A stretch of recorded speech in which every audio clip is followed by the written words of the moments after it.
بسم اللہ الرحمن الرحیم۔ 10ویں جماعت سبق نمبر 9 عورت کیف اعظمی کا لکھا ہوا۔ اس سبق کے یہ کیجئے والے عمل میں رومن نمبر 3 زبان شناسی لفظیات ہم دیکھتے ہیں کہ یہاں پر ہم کو کیا کام دیا گیا۔ الف درج ذیل الفاظ کو جملوں میں استعمال کیجئے۔ یہاں پر 10 جملے دیے گئے، 10 الفاظ دیے گئے ہیں، ان کو جملوں میں استعمال کرنا ہے۔ زیست، آغوش، آبگینہ، حصار، سوگند، ظرف، پیمانہ، جہد، جہد، حوصلہ، لہو۔ زیست، زیست کے معنی ہوتے ہیں زندگی۔ مصنف نے نظم کے اندر زیست کا لفظ استعمال کیا ہے۔ زیست کے آہنی سانچے میں بھی ڈھلنا ہے تجھے۔ تو یہ ایک مصرع ہے، آپ جملہ اس مصرعے کے سہارے سے بنا سکتے ہیں کہ زیست کی مشکلوں میں مقابلہ کرنا ہے تجھے۔ زیست کی مشکل حالات کو بھی ساتھ لے کر چلنا ہے تجھے۔ نمبر 2 آغوش۔ آغوش کے معنی ہوتے ہیں گود۔ تو جملہ بنے گا ماں کی آغوش بچوں کے لیے پہلا مدرسہ ہے۔ ماں کی آغوش بچوں کے لیے پہلا مدرسہ ہے۔ نمبر 3 ہے آبگینہ۔ آبگینہ یہاں پر مراد آپ دل لے لیجئے تو کہتے ہیں آبگینوں میں جوش اور ولولہ بھرا ہوا ہے۔ حصار تو قلی قطب شاہ کے سبق کے اندر سبق پیج نمبر 44 میں آیا بالا حصار کہ قلی قطب شاہ بالا حصار پر جا کر کھڑے۔ بالا حصار، حصار کے معنی ہوتے ہیں راؤنڈ، گول، دائرہ۔ تو بالا حصار پر قلی قطب شاہ پہنچے تو جہانگیر نے ان کو اصل قلی قطب شاہ پہچانا۔ تو یہ جملہ آپ کا بن گیا۔ سوگند کے معنی ہوتے ہیں وعدہ، تو جو وعدہ کریں اس کو پورا کریں۔ ظرف کے معنی ہوتے ہیں برتن یا دل۔ یہاں پر برتن آپ لے لیں تو برتن کے معنی میں ظرف۔ ہر شخص کا ظرف وسیع نہیں ہوتا، ہر شخص کا ظرف وسیع نہیں ہوتا۔ پیمانہ، صبر کا پیمانہ لبریز ہو گیا، صبر کا پیمانہ لبریز ہو گیا۔ جہد، جہد کے معنی ہوتے ہیں کوشش، تو کہتے ہیں ہر کامیابی جہد مسلسل سے ممکن ہے۔ کیا جملہ بنے گا؟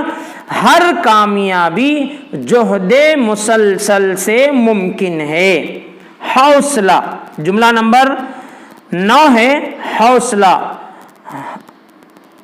ہمارے حوصلے آسمانوں سے بلند ہونی چاہیے۔ نمبر 10 لہو۔ ایک سبق یہاں پر آپ کو آئے گا آگے، لہو کیا ہر ایک کا رنگ ایک نہیں، لہو کا رنگ ایک نہیں، تو یہاں پر جملہ بنے گا لہو کا رنگ لال ہوتا ہے، ہر ایک کا لہو کا رنگ لال ہوتا ہے۔ یا یوں کہیے معصوموں کا لہو بہانا ظلم ہے، جانور کا لہو بہانا ظلم ہے۔ تو یہ جملے آپ کے بن گئے۔ تو اب یہاں پر کام نمبر 2 ہے بے سیکشن میں، ان الفاظ کی وضاحت کیجئے۔ 5 الفاظ یہاں پر دیے گئے ہیں۔ فردوس تمدن کی بہار، اس سے مراد ماں کا مقام، عورت کا مقام یہاں پر بتا رہے ہیں کہ عورت کا مقام کیا ہے، کہ عورت کے قدموں کے نیچے جنت ہے۔ نمبر 2 آزاد روش پر مچلنا۔ آزاد روش پر مچلنا کا مطلب کیا ہے؟ آزادی سے زندگی گزارنا۔ نمبر 3 زمرد کا گلو بند توڑنا, گلوبند توڑنے کا مطلب کیا ہے؟ زمرد کا گلوبند توڑ کا مطلب, ویسے تو یہاں پہ الفاظ لفظی معنی ہوتے ہیں گلے کا ہار توڑنا, مگر مراد یہاں پر کیا ہے؟ سماجی قدیم اصولوں کو توڑنا, سماجی خیالی اصولوں کو توڑنا. رت بدل ڈال, حالات بدل ڈال, طوفان بن کے جھلکنا ہے. طوفان بن کے جھلکنا کا مطلب کیا ہے؟ بہت ہی جوش اور جذبے کے ساتھ آگے بڑھنا ہے. کامیابی کے علاوہ ہماری دوسری کوئی سوچ نہیں ہونا چاہیے. یہ تو کام نمبر 3 جیم کے اندر درج ذیل الفاظ کے ہم معنی الفاظ نظم کے کون سے مصرے میں ہیں ڈھونڈ کر لکھیے. لڑکھڑانا, لرزنا, گھیر. نمبر 2 مقرر کرنا, تعین کرنا. نمبر 3 گھیرا, حصار. نمبر 4 بجلی چمکنا, کبندنا. تو یہ مترادف الفاظ ہیں, ہم معنی الفاظ ہیں جو ہمارے سبق کے مصروں کے اندر موجود ہیں. دال سیکشن کے اندر یہاں پر کچھ کام دیا گیا ہے, وہ آپ کو کرنا ہے. نظم میں کئی مرکب الفاظ استعمال کیے گئے ہیں, انہیں ڈھونڈ کر ان کے معنی تلاش کیجئے. یہاں پر کچھ 16 جگہیں دی گئی ہیں, ان کو پورا سبق پڑھ کر کے ابھی میں آپ کو بتاؤں گا تو بہت وقت لگ جائے گا, اس لیے میں آگے بڑھتا ہوں. یہ کام آپ ہی کو کرنا ہے. مترادف الفاظ آپ کو ڈھونڈ کر کے, مرکب الفاظ آپ کو ڈھونڈ کر نکالنا ہے. مرکب الفاظ کیسے؟ 2 لفظوں سے مل کر کے مرکب بنتا ہے. مرکب کے معنی ہوتے ہیں 2. جیسے اس کے اندر فرمایا اشک فشانی, ایک لفظ آیا ہے اشک فشانی. تو اسی طریقے سے اس کے اندر ایک لفظ آیا ہوگا آپ کو شرر جنگ,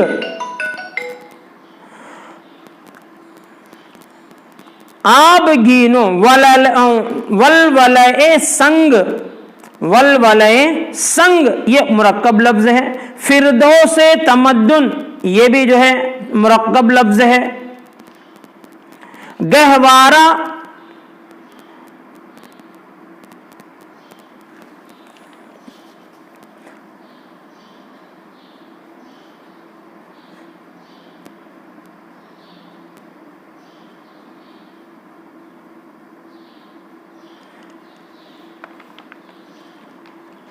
اگلا ہم دیکھتے ہیں قواعد میں الف. اس شعر پر غور کیجئے, یہاں پر جو ہے علم بیان آپ کو اس کے پہلے آیا. علم بیان کی 4 قسمیں بتائی گئی تھی. علم بیان میں تشبیہ, استعارہ, مجاز مرسل اور کنایہ.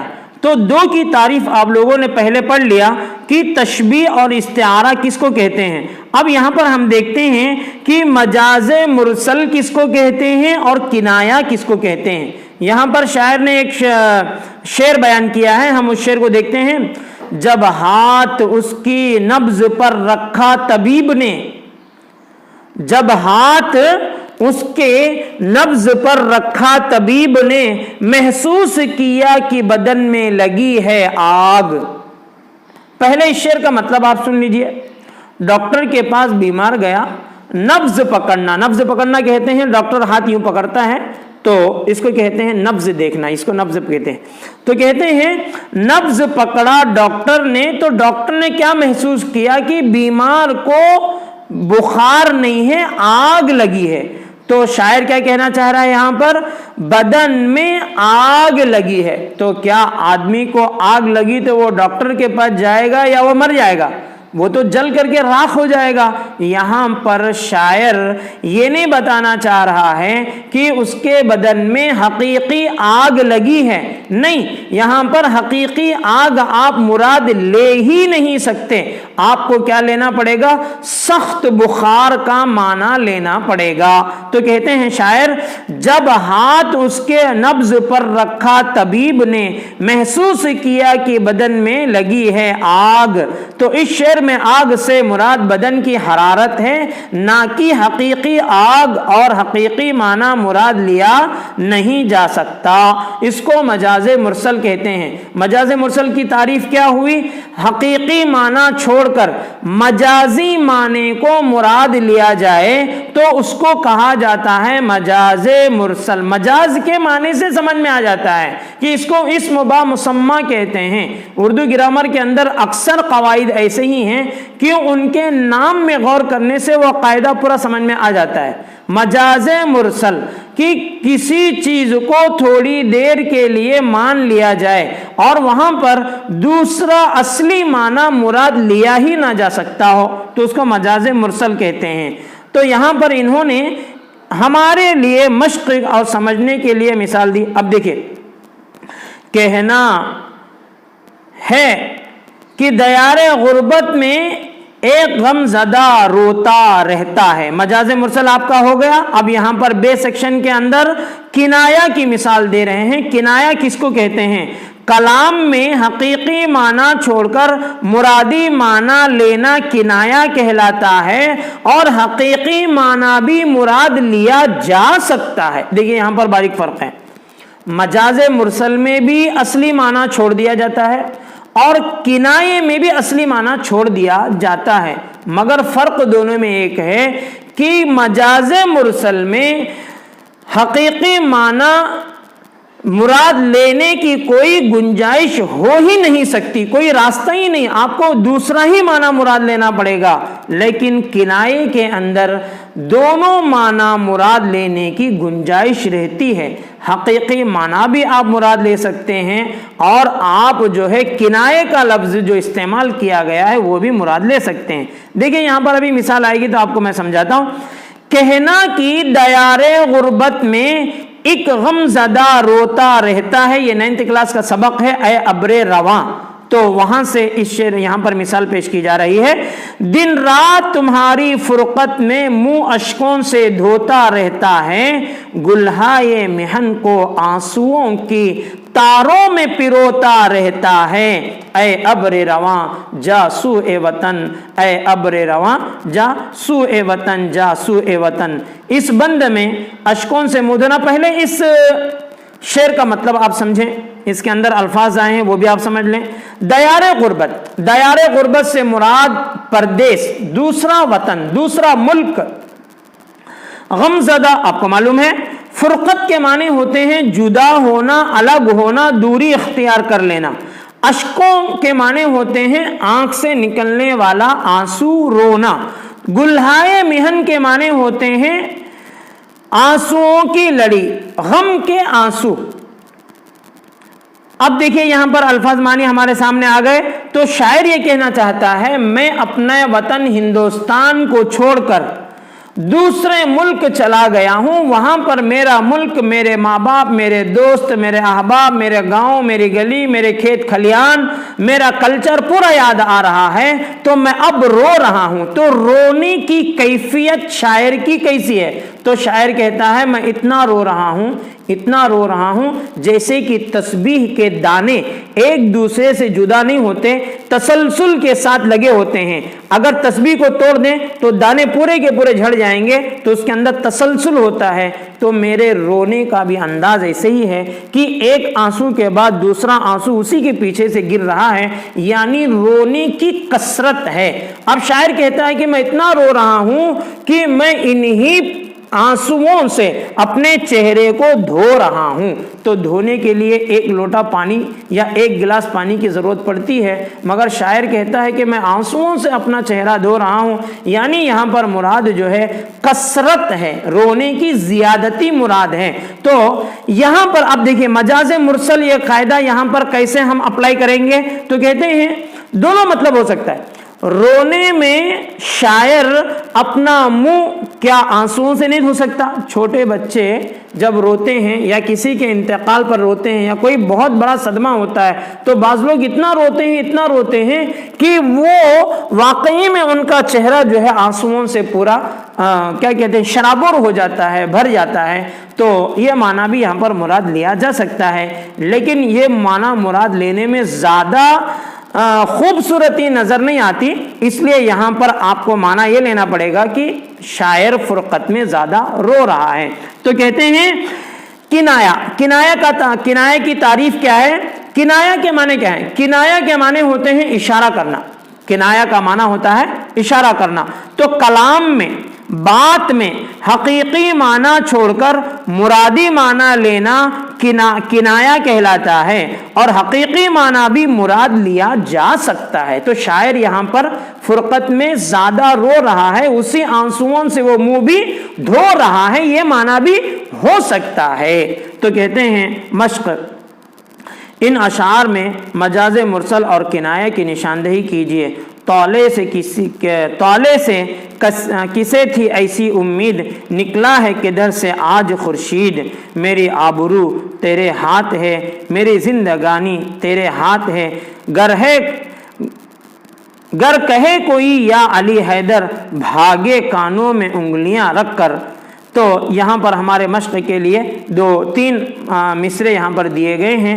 تو آج کے ہمارے اس سبق کے اندر علم بیان کی 4 قسموں میں سے 2 قسموں کو بیان کیا جا رہا ہے، مجاز مرسل اور کنایہ۔